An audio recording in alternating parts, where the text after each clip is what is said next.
right, everybody, welcome to another audio only edition of Movies Are Dead.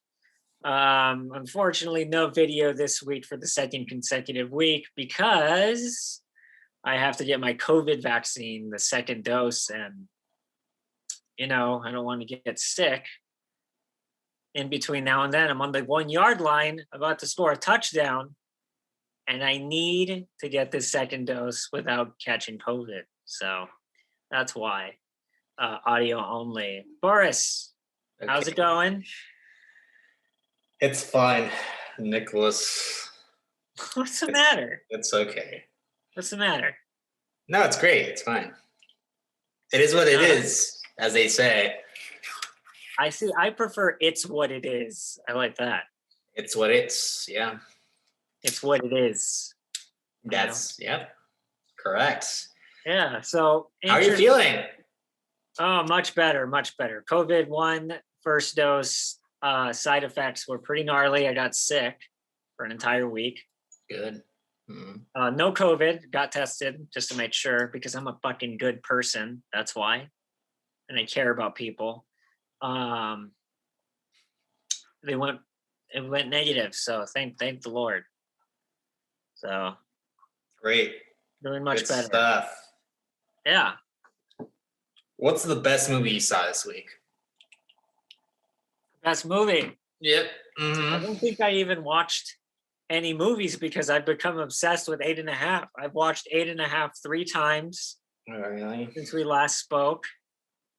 Every time I watch it, I pull something away. So in total, I've watched it 4 times.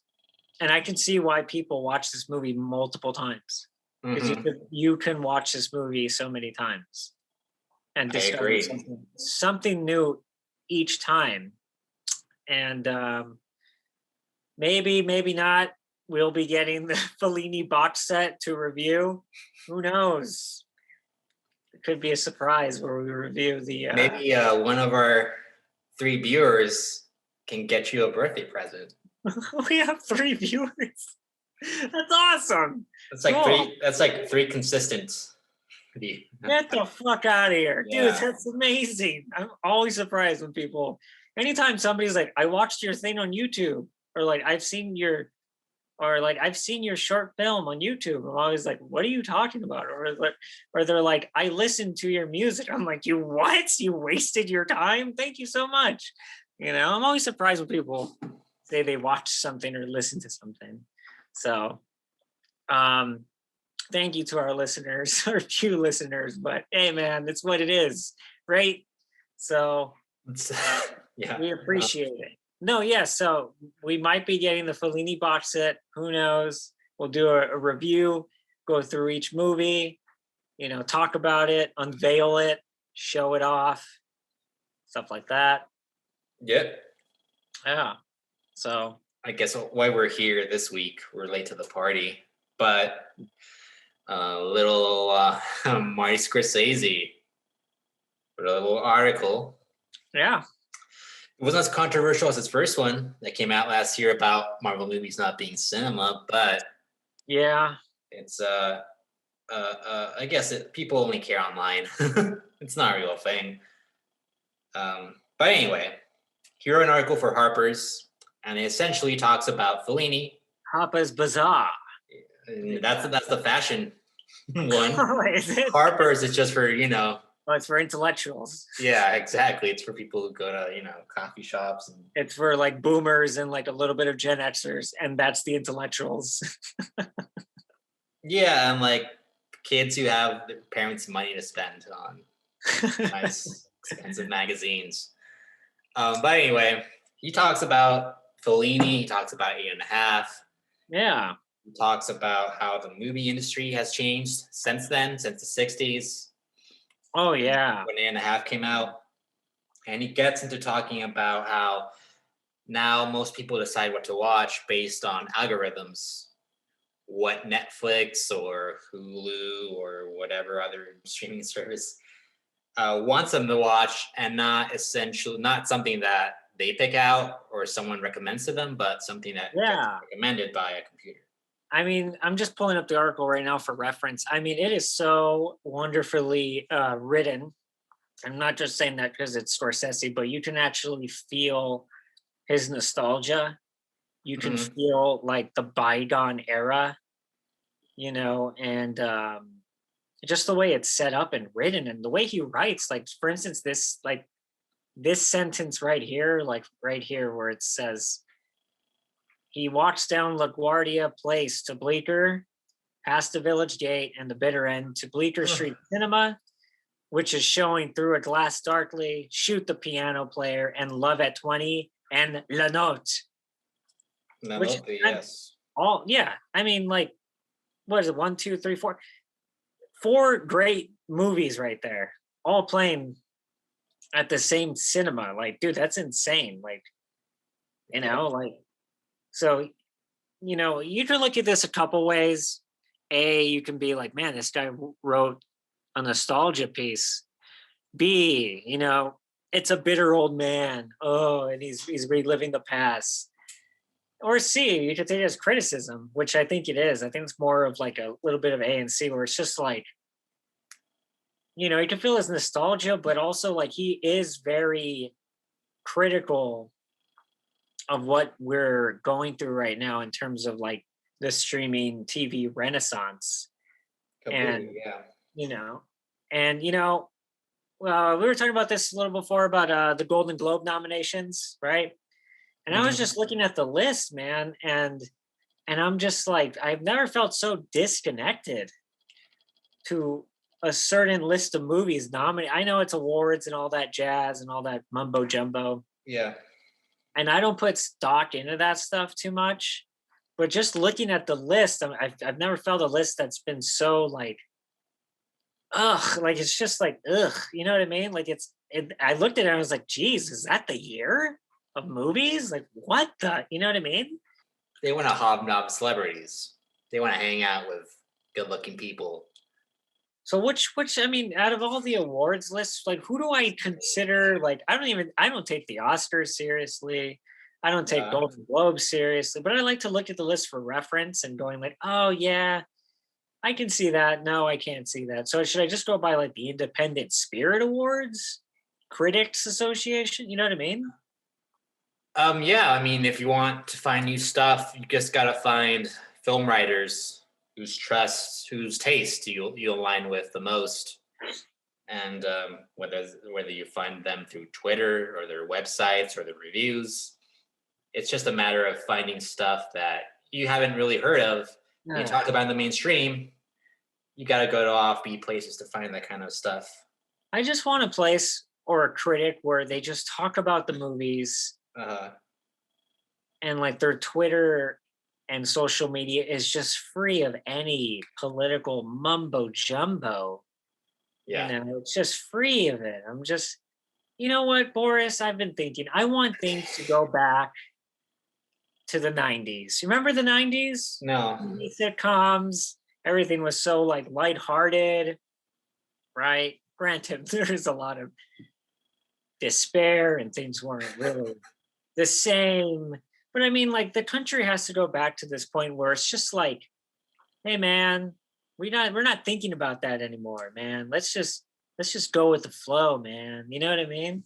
Well, if you have to think about it, there's a lot of people who are suffering all over the world, especially in this country. So Yeah, it's not really a matter of you can do like, oh, let's go back to the 90s where I we just know. listen to Smash Mouth and Smash it. But watch yeah, the Austin Powers movies. It's just we've become more aware of what yeah, kind of world we live in, and it right. usually is unfair. There's a lot of suffering and pain, and people are just out to make, not people, but corporations are out to exploit the general public and make money, and they don't care if they have to murder an art form to do it. They're gonna do it, and usually people who identify with these sorts of properties, Harry Potter, Star Wars, Avengers, they're going to identify with that and defend the corporations. They will. Isn't that so Even, strange? yeah, it's bizarre, but they're going to defend those corporations and companies because they feel a kinship with the product they're creating. I know. It's Even if just that so. winds up killing movies, film, cinema, whatever you Yeah. want to call it, Yeah. that's where we're heading. Yeah. I mean, let's go back to Scorsese's New York Times article now. Yeah. In that one published in November 2019, Mm-hmm. he says like maybe if I grew up with it, maybe I would be into it. But even then, Talk about Marvel, Marvel movies, right? Marvel movies are still the same formulaic Yeah. thing over and over. It's only entertainment. It's not a movie. Mm-hmm. And I agree with him. I 100% agree with him. Yeah, me And too. it's weird because I didn't really grow up with that. I mean, like, I don't know. I mean, like, I know a lot of people my age who watch those movies. I haven't met a person around my age that's super serious into those movies. Mm-hmm. Um, Yeah, that's a big thing. We're weirdos. Most people don't care this much about movies. They're not into movies as much as we are. isn't that weird? I don't know. I guess. What's kind of funny is like just how like I don't think it's funny, but just like how like I don't know one dimensional people are getting and mono. It's like everything's in like like a monoculture and Yeah. everything's so strange and I mean, most people don't really. I'm trying to make this sound not pretentious, but it's gonna sound pretentious anyway. just say it. Who cares? Or elitist? What's up with that term elitist? Does that just mean you have good taste in things? Yeah, I guess. When See, people I call would me rather, elitist, that's what I take it as. yeah, no. So I would rather be called an elitist than be a fucking schmuck bum, okay, with no taste. Most people just use movies as entertainment. They just want to get home and watch something that's 2 hours more or less that has not bright puppy colors, but like it was easily digestible, easy to follow story and plot, good looking acting, Yeah. some explosions, some battle scenes, some drama, some romance. I mean, that's not like saying those things are bad, but just when they become formulaic and Yeah. cliche. Yeah, it's a machine. It's like we're in the midst of like a pop, kind of like in the 60s and 50s where like pop music was a machine. You know Yeah, what I mean? it's still a It was like a machine. machine. It's it's there to Uh, create hits. You know what I mean? The yeah. bottom line, moolah, money. Um, and I think Scorsese just really says it perfectly in the Harper's Bazaar. I mean, not Bizarre, the Harper's you know, column he wrote. And just how like nostalgic he is and content, the word content. I like the way so for instance, this sentence, content became a business term for all moving images, a Mhm. David Lean movie, a cat video, a Super Bowl commercial, a superhero sequel, or a series episode. That's what it is. I mean, that's what it is. I mean, when you have some guy in a suit who's like the CEO or some executive at some production company, they're gonna start looking at movies as more like products, right? It's gonna be commodified. They're not gonna really be educated or care that much about what movies are or can be as an art form. They care about what they can sell and what's gonna recoup its cost. Or more importantly, Profit. what the algorithm will determine successful. Yeah, and making money, which is the main thing. Yeah. But the thing is that most people have engaged with movies as entertainment for the entirety of their lives. And if you show them a movie that was slightly difficult to engage with, for example, uh, I mean, last year at Marienbad, which is not slightly difficult, it's something that takes work. Yeah. People don't want to do that work, and that's their choice. But that leaves out a lot of experiences and ideas that could be helpful. I mean, this is gonna just branch onto a larger conversation about art, but essentially, just to boil it down, they don't want to engage with something that's difficult. They want movies to be easy. You have a conversation with somebody about a movie that you loved, but they hated for whatever reason, and that movie turns out to be some arty indie feature that has some actor no one's ever heard of. And the thing is that that movie came to them as something that's completely different from what they're used to. I know. But why And not so, keep an open mind though? yeah, exactly. They're not really as open minded because they see movies again as something that you just eat like candy. I agree with you. I just think we're kind of stuck in a rut right now. We're probably going through a change. Yeah, I hope it's a change because it seems sometimes like it's just like a downward trend into, Yeah. I don't know what it could be, just a completely anti-intellectual. Well, I wouldn't say anti-intellectual. I would say it's more like it's getting dwindled down to more attention span oriented. As Scorsese put it in the in the New York Times, he said marketed research, test Mhm. audiences, stuff like Right. that. Yeah, any of these movies that make a billion or $2 billion now, they're all tested, made by committees, not made by like one individual voice or a few individual. Yeah, it's like the fucking Knights of the Round Table of producers and execs. Right, and there's like market testing, there's polling. You show your movie a dozen times or maybe more than a dozen to different audiences and see what ending works better.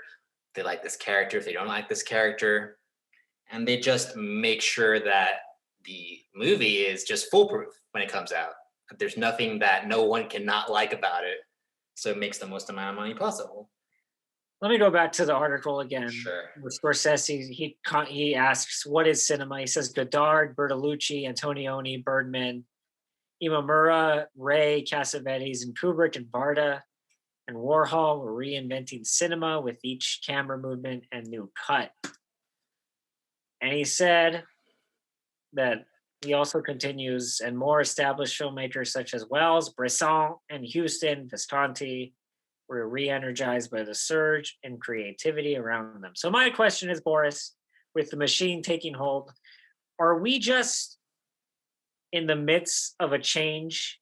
And instead of us having all those directors, it's just like brands and studios and like streaming services where they're all kind of, there is no creativity among them, only like a synergetic working between them of like algorithms and like entertainment and market research.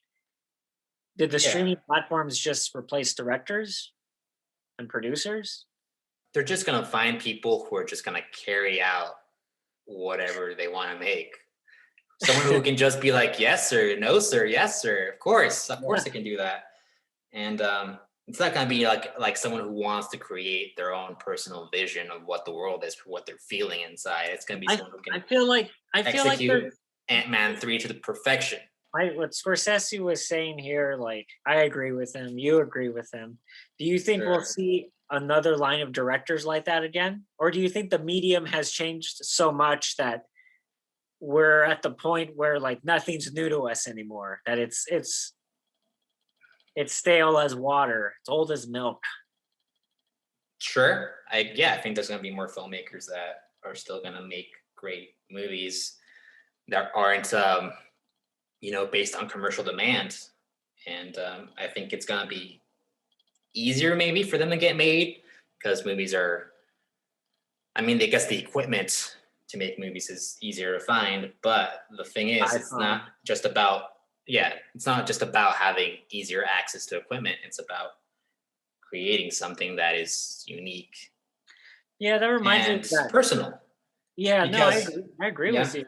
I'm bringing it to another thing you introduced me to, mm, and that was was that was Scorsese and De Palma on Dick Cavett, oh yeah, and they were talking. Scorsese was saying he was too poor to go to film school, mm, and so he started working there at NYU, and he could just check out the equipment to make his movies. Whereas, and he had a story to tell from his background. He had a motivation, and when like all these rich kids were attending NYU, he noticed that they had access to the equipment, but they couldn't tell a story.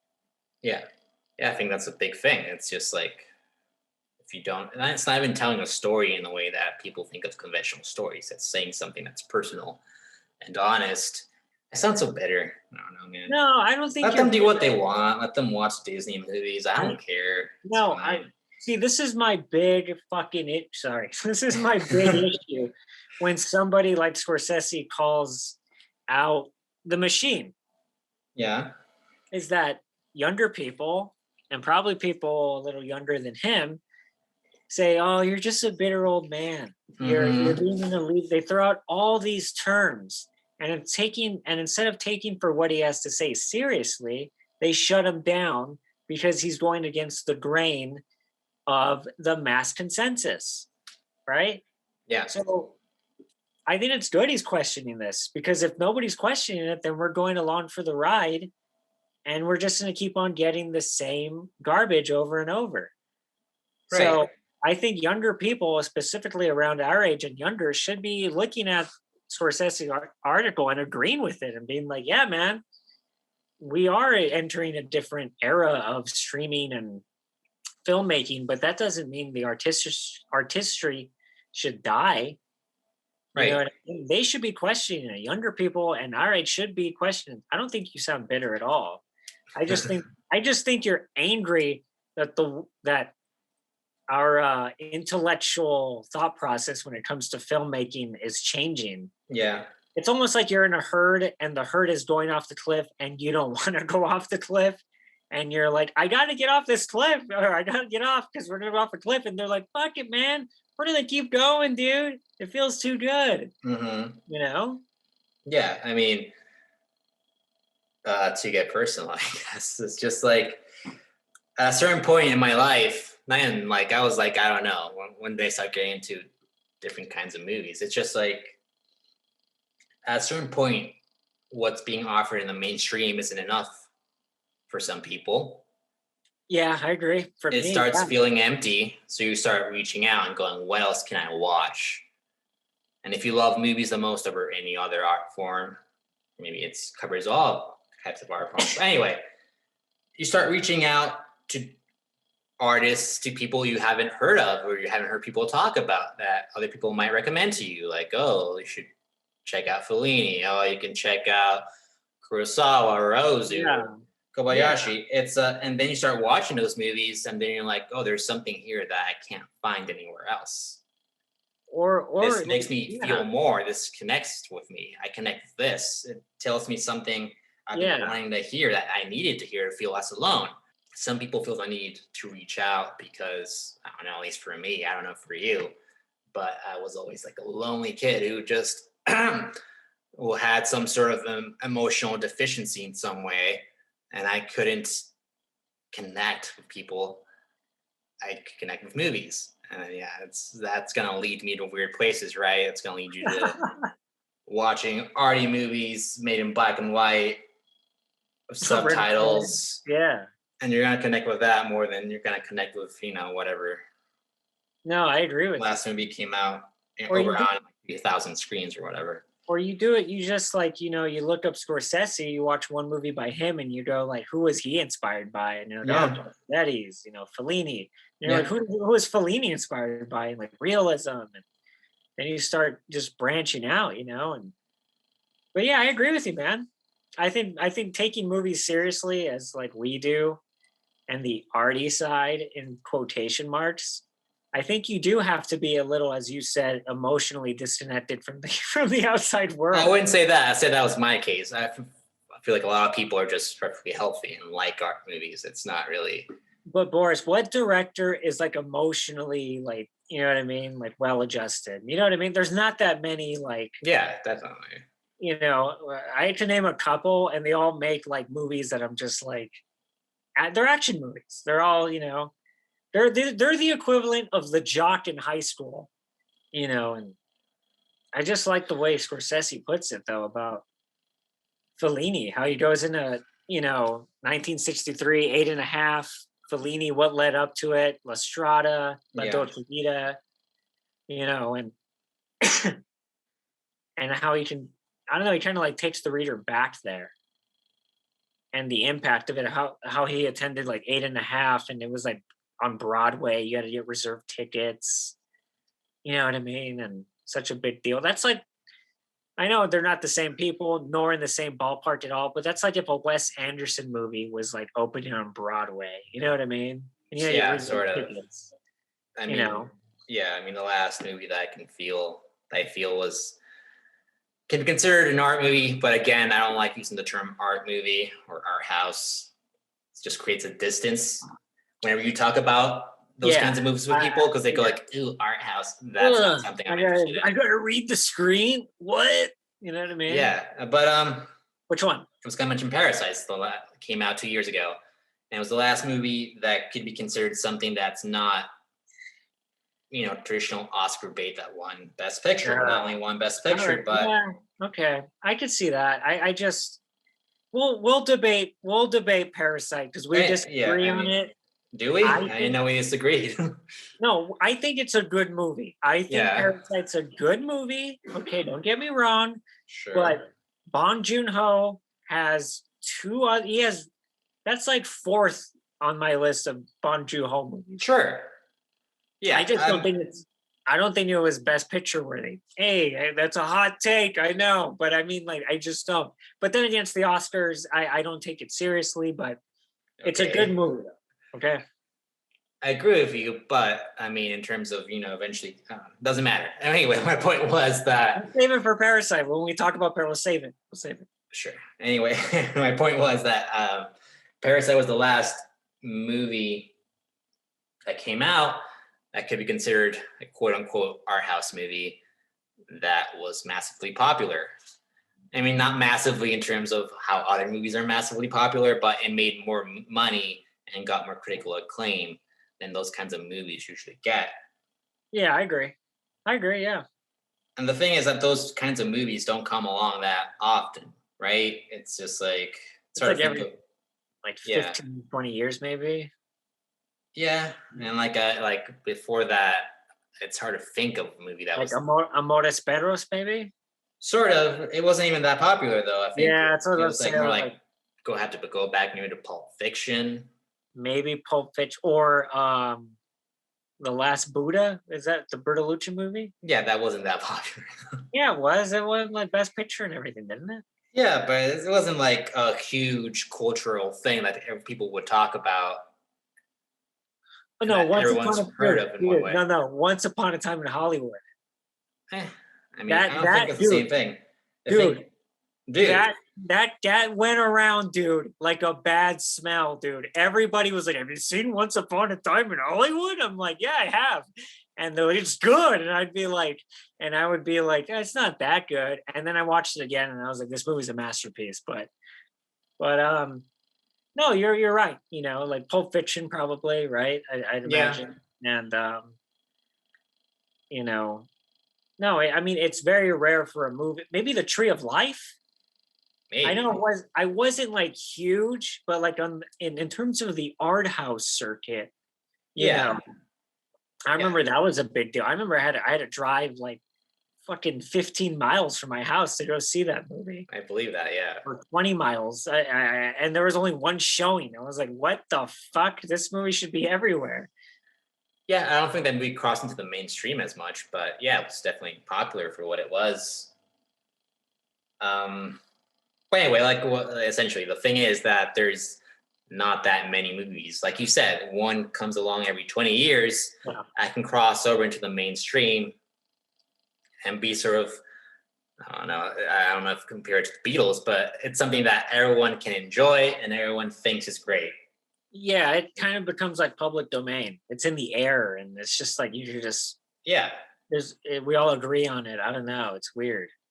Yeah. Another point I want to get back to is that Scorsese names a couple of directors in his articles that back when, like John Huston, Sam Fuller, that back in their day, they weren't considered artists, right? They were considered just filmmakers. And for Sam Fuller, especially, he was sort of a B movie B movie, yeah. filmmaker, Power Row. He would make movies with Yeah. like $60,000. So strange that like shot corridor, like just Unconventional for their time. Unconventional. And Yeah. technically advanced at a point where no other filmmaker was really working in that same kind of thematic aesthetic level. For Sam Fuller, I'm speaking more about. John Huston was also sort of that kind of director. He was more mainstream, was more popular, but no one really considered him an artist back when he was making movies. Falcon, 50s, 60s. He was more of a studio filmmaker who just who would just make movies every 1 or 2 years, working from somebody else's script. Sometimes he'll write his own stuff. Yeah, it was that like 50s, 60s studio Yeah. system, and like 40s, and like kind of like John Ford. Did they consider John Ford an artist in that era though? Like in the 40s and 50s? I mean, It felt like Peter Bogdanovich, once he made his documentary film that like and his book, that uh, he was like, no, we should take this guy seriously in the 70s, probably, you like know I what I think mean? a lot of foreign filmmakers and critics were quicker to call John Ford or Howard Hawks or Yeah. William Wyler artists because of the auteur theory, partly Yeah, also they because are. they had a different appreciation for what these artists were doing with the camera.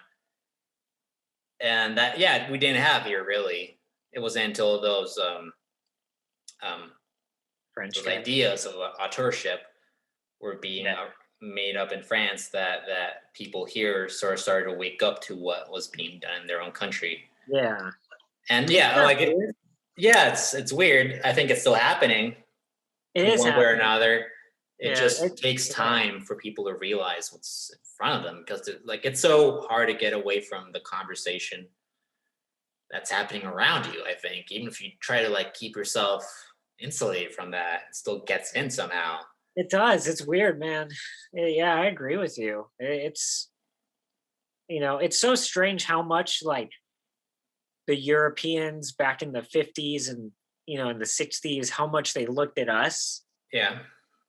And then by the 70s came around, we were looking at them and Hmm. going, oh, it's so weird how they were like counteracting each other and mimicking each other, you know? Right. Yeah. It's like it goes in cycles or in some way. But Yeah. it seems like I don't know, like since the '90s, really, there hasn't been another movement.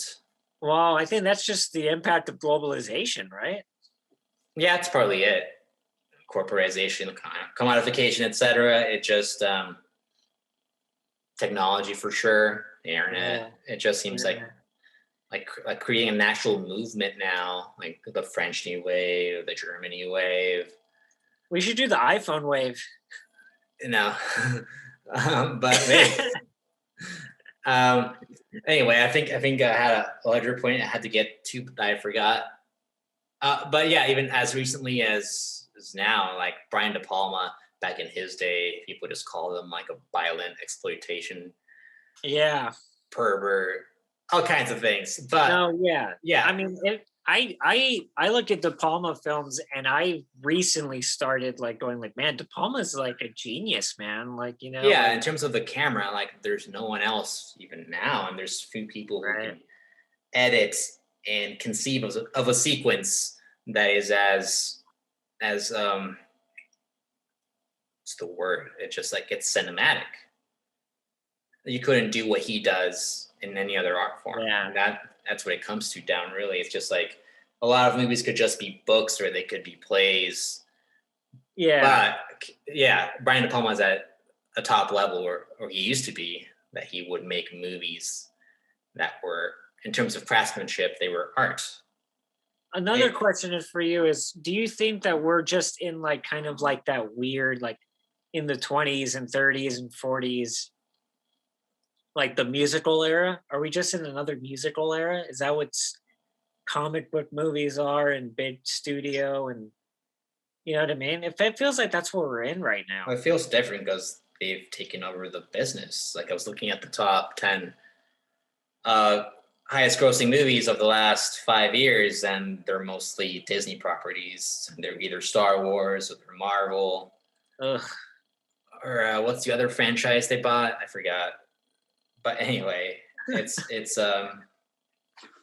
been taken over. It's like the same company, the same studio is producing 7 out of 10 of the most highest grossing movies and creating a need in the audience to watch those kinds of movies and identify those movies as quality in a way that hadn't happened before. Before there was more studios, 6, 7, who would release the top grossing movies, and now it's a monopoly. I mean, he goes on here. Scorsese also says that there was something happening in cinema, right, with all those directors and films coming out. He also alludes it to rock and roll at the time, like Dylan's first Electric albums, and then it was Mhm. the White Album and Let It Bleed. They were about anxiety and despair, but they were thrilling, transcendent experiences. So do you think that we have to have music to? It feels like in order for films to get back to a place, something like catastrophic has to happen in society where things kind of change. You know what I mean? Yeah, They flip. sort of thought that before. Some sort of, like you said, a catastrophic event like the Second World War produced all kinds of art that was different, that was new and exciting and Yeah. innovative. And then the Italians were coming out of Mussolini. Right, and that happened all over though. I mean, sometimes it takes 10 or Yeah. 20 years to get there for the French New Wave, for it to happen in Germany. I mean, I think it started happening immediately in Japan after the war ended. They were quick though, the Japanese. They're smart. Yeah, and I think it just not just the Japanese, but all of Asian cinema produced like a huge groundswell of that not only reckoned with the past, but went into the future in some innovative way.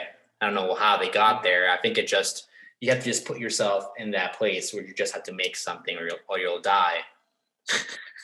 All the talking and thinking and writing about it isn't going to do as much as actually making something. No, no, it's well put, man. I agree. It's just I heard somebody say like, "Where's all the great art that was supposed to come out of the Trump when once he Yeah. got out of office? Where is it at?" It got me thinking. I was like, "Yeah, it's kind of hard to make, especially nowadays. Like, it's kind of hard. Like, when are we going to see that thing that is the product of all the trauma from the Trump administration, right?"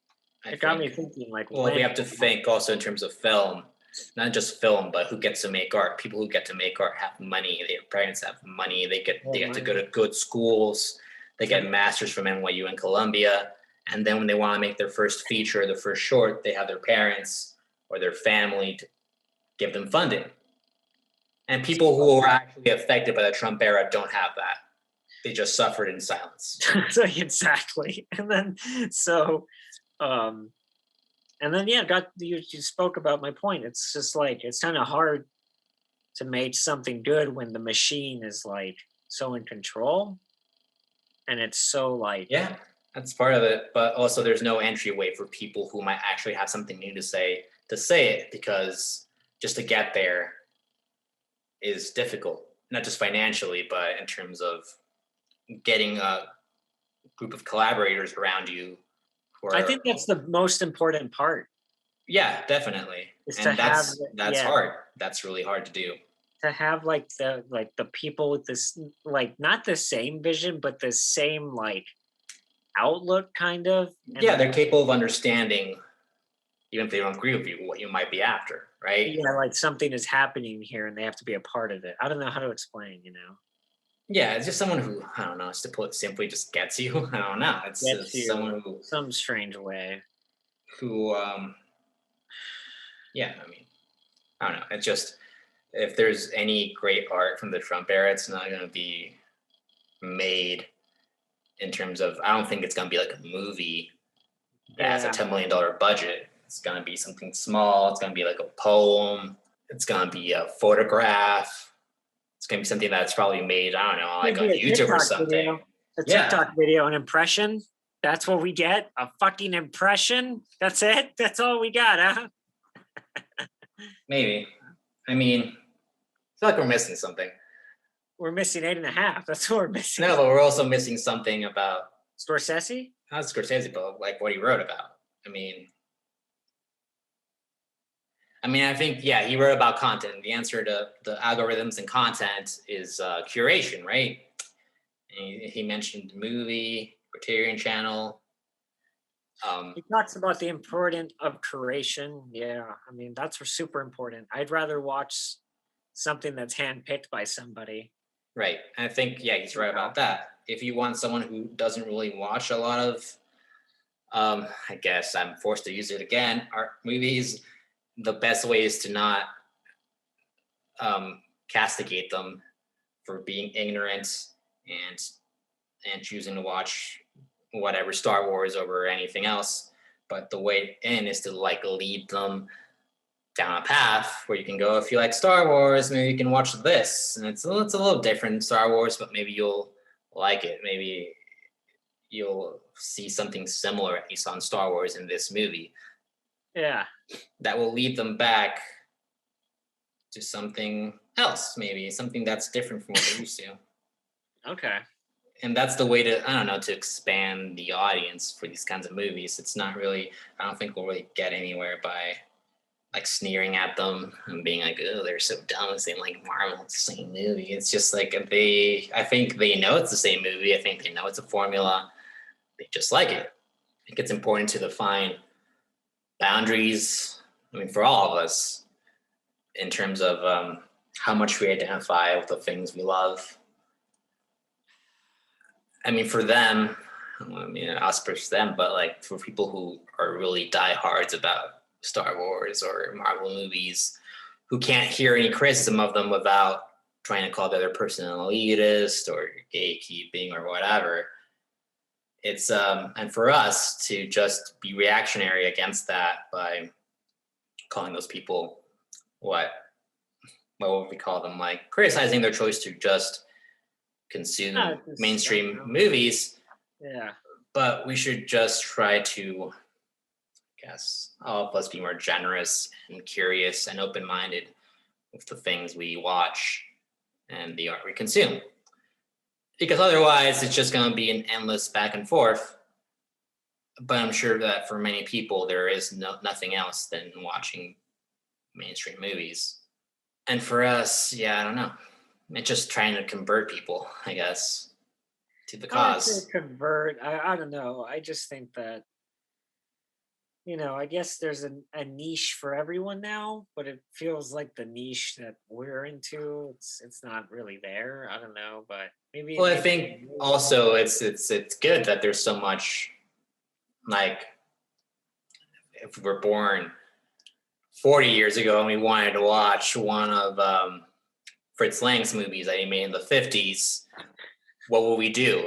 Wait for it on TV, man. Yeah, wait for it on TV. Hope there's an art house cinema near you that's playing like all the old Fritz Lang movies. And now we can just find anything we want to watch from any period of time that was ever made and watch it. And that's a good thing for sure. It is a good thing. We're so many more literate. The scary thing is that even though we have access to all these things, we're still being like marketed and target research for things that like I want no interest in. I don't know. It's weird. Sure. Yeah. I mean, like we're all the garbage still goes up to the top, even with all the access.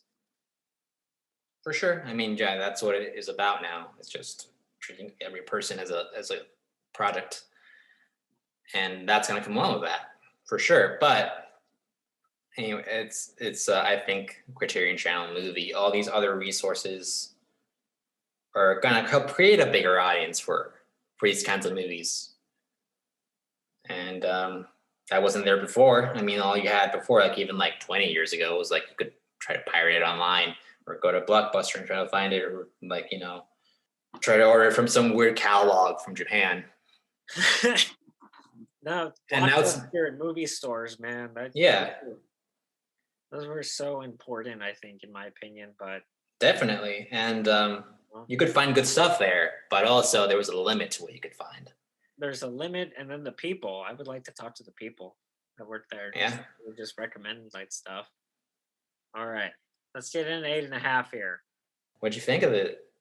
I can see why people watch this multiple times. It's one of the best films of all time. I think it's one of Fellini's best. It's not my favorite by him, but I can see why Scorsese loves it so much. I mean, just the story of it. A director struggling to make his next film, who's also struggling in his marriage with his mistress at a midlife crisis at some point. Right? But then he's also like struggling with the idea of humanity and purpose, right? I don't think he ever. I think he's kind of a selfish guy, narcissistic. I don't think he ever thinks about humanity. No, like humanity, as in like he thinks of himself, like the humans. And that, he totally. About like the purpose, like with the humanity of like, what's the point of all this? Mm-hmm. I've risked everything. I put everything on the line. And now he's like going through memories of like his life and putting it all together and questioning himself philosophically. Yeah, I mean, this Year and a Half is a movie that even Fellini at that point takes on an unconventional approach. It's Guido, played by Marcello Mastroianni, and what was I gonna say about him? Yeah, he just sort of floats the entire movie. It's not he's never really very he's never really taking action or trying to do anything. He just sort of floats around in self-reflection, sort of Yeah, floating between real life and dreams and fantasies that memory. illuminate his interior life and how he sort of feels like, right, like there's sort of a senselessness to life and making movies and art. There's sort of a you can think about a nihilistic way that there's no point to doing any of it, either making movies or living. And he gets to this point, right, in the movie where he's just sort of trying to figure out if it's worth going on. Yeah. Yeah, he Yeah. struggles with the idea of the artistic process. What's the point of the artistic process? Mm-hmm. I like Fellini has a way of like putting together stories that halfway through you're kind of questioning it and you don't know Mm-hmm. what's happening.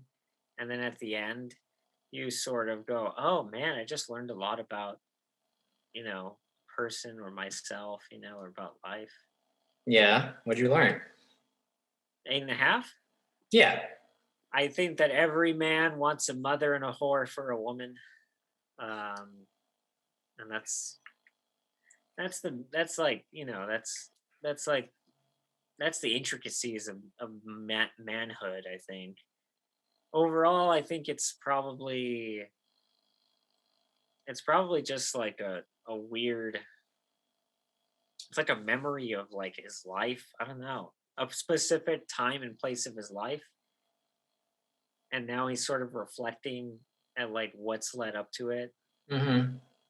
It's self-reflective in a way that you don't usually get. I mean, it's sort of hiding behind a character, but I think a lot of it's just directly what Fellini thought and felt about making movies and living life and his relationships to people. And ultimately, at the end, seems sort of hopeful, right? I mean, What happens at the end? What do you think happens do they all get in the spaceship and leave? maybe, but I think it's more of sounds cliche, but sure, yeah, celebration of life in terms that I mean, like before like the big dance starts and the band comes in, Guido crawls under the table and shoots himself in the chest, right? He just gives up, correct? No, yeah, he gives up and his mom watches. So you can either take that as by that point in the movie, you don't know if this fantasy is a dream, nightmare, and maybe it's all of them combined, but it's affirmative that life is something that's meant to be lived and celebrated with other people, even if you don't feel like life is worth living or art is worth making. You feel like it's worth doing anyway because it's a way of proving you're alive, and that's a good thing, right? It is. I took it as symbolism as he's killing his old self and like rebirthing into something new.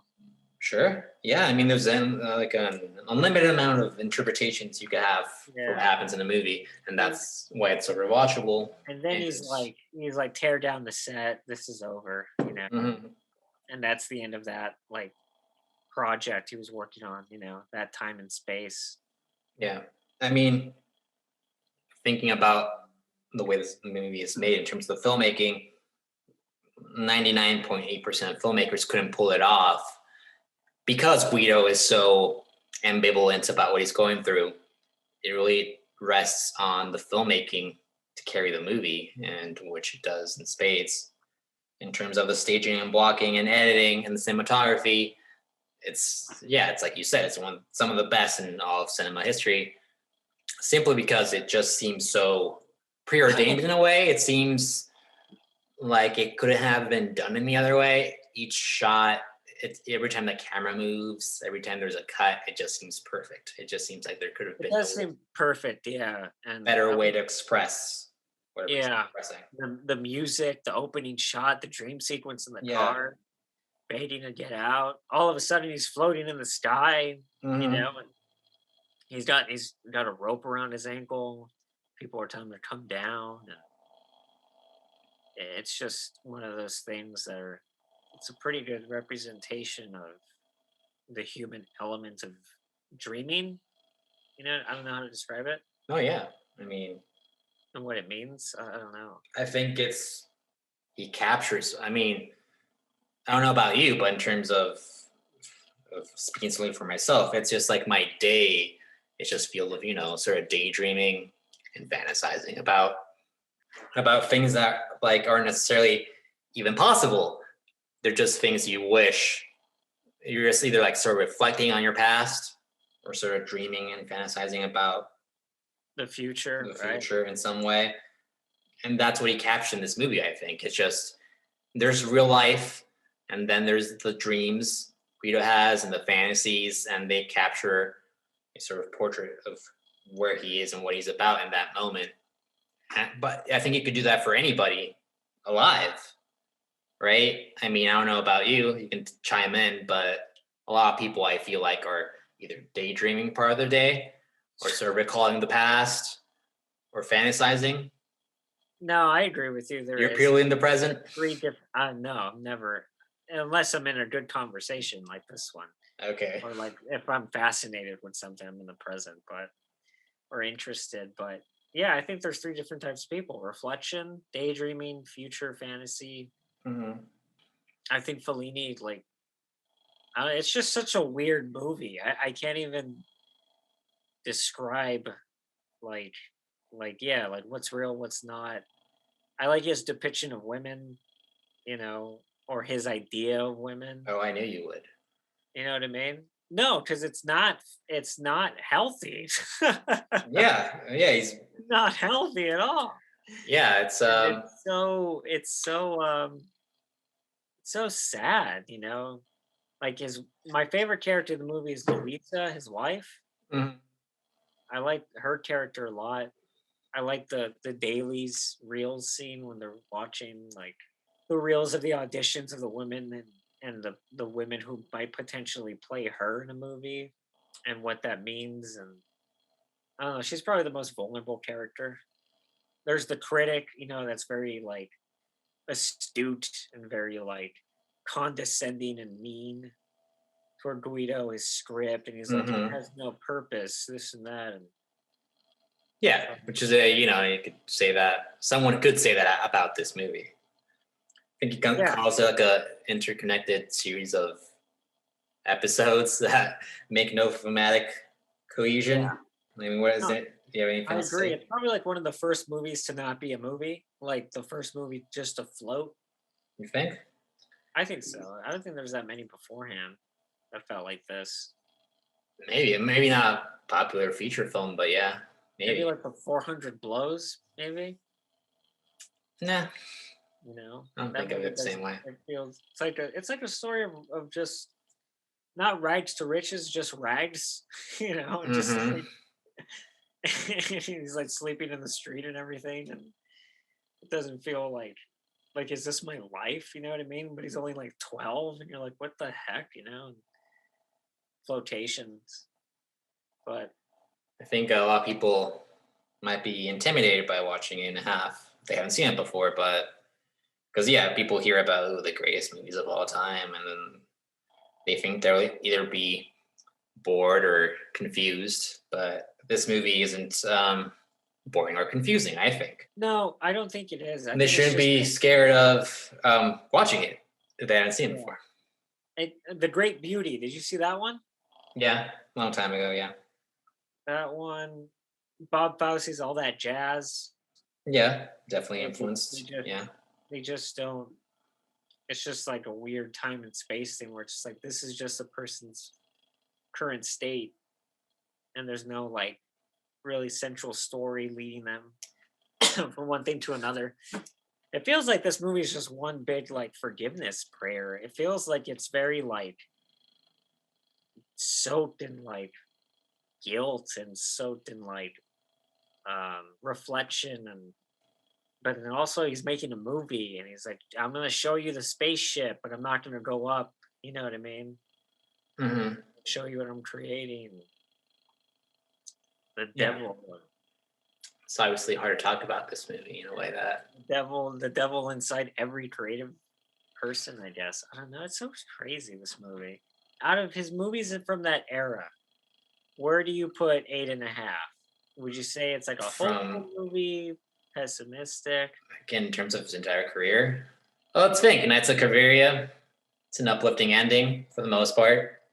La Strada isn't as much. How And sad, yeah, Lestrade. Oh, yeah. I mean, yeah. I mean, Fellini was never scared of ending a movie on a down note. El Bidone, tragic ending, heartbreaking. La Dolce Vita, if I recall, is just melancholic. I like that one. I think it's a good companion to 8.5. Yeah, definitely. It's I think he sort of broke through to another level of La Dolce Vita, Yeah. and then 8.5 even broke to another level. But he's never shy or reticent about showing all aspects of life. That sometimes it's infuriating to be alive and heartbreaking and sad. Sad, Sometimes it's very joyful. joyful. And And Lestrada and Knights of Cabiria, yeah. yeah, it's about the constant conflict, constantly asking why. Is it worth it? Is it not worth it? Is all the bad things worth the small, short, good things we might feel and experience? It's just, I mean, just like I think he's always at the core, he's very melancholic and wistful, maybe. I agree. I was thinking of the Last Picture Show right now, how that reminds me of 8.5.